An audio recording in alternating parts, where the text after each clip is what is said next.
If my mom was pregnant with me today, like let's assume like in 2024 in Tennessee, a state with one of the most restrictive abortion laws in the country, she could not get an abortion, right? In the eyes of the Tennessee government, her bodily autonomy means because they believe in the life of the fetus and that life begins at conception and that aborting that fetus would be committing murder, right? So let's say she gives birth to me and then 20 years later, I go into kidney failure and I require a kidney transplant to survive.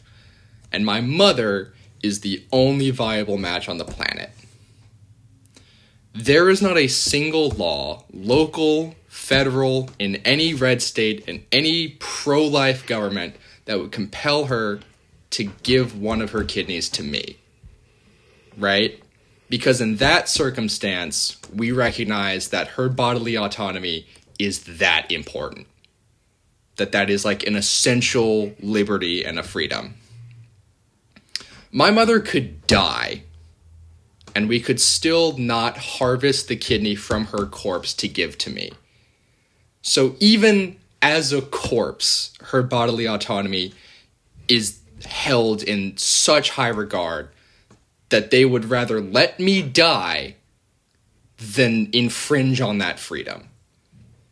So when pro-lifers get on this app and talk about like the life of the fetus and that aborting a fetus is murder, it's a super disingenuous argument to make because bodily autonomy is widely respected in every other context except for this one. Except in the context that allows them the most control over a woman's body, right?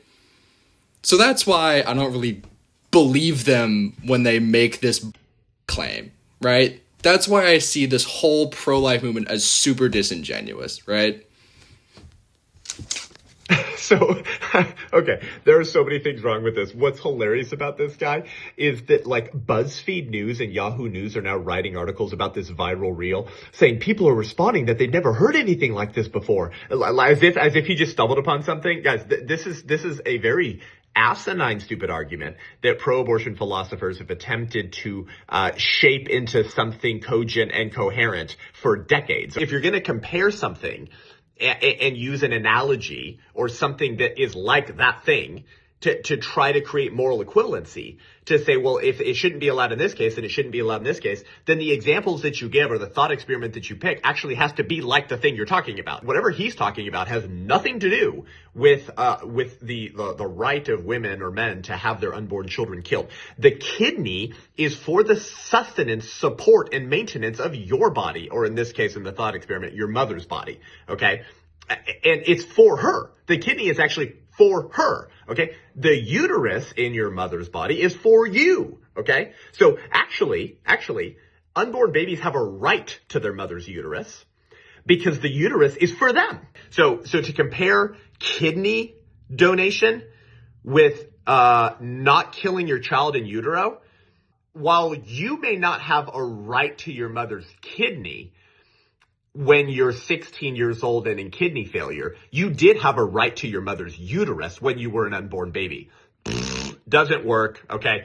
Not giving your kidney to your son is not the same as paying to have your son's limbs ripped off. You would have to say, do you know what's like abortion? It's when my mother is in kidney failure and because I didn't give my kidney to her as a teenage son, she murdered me and ripped my arms off. If you don't give your kidney to your mom who is in kidney failure, you would be letting her die. It would be horrific, by the way, of course, it would be horrific, okay? But you wouldn't be actively killing her, okay? What is abortion? Does the baby die because of an underlying pathology? That's actively killing. Not giving your kidney to your mother is not killing her. If you're going to try to compare bodily autonomy, reproductive health care rights to forcible organ donation of a kidney, at least try to make it make sense and make it work.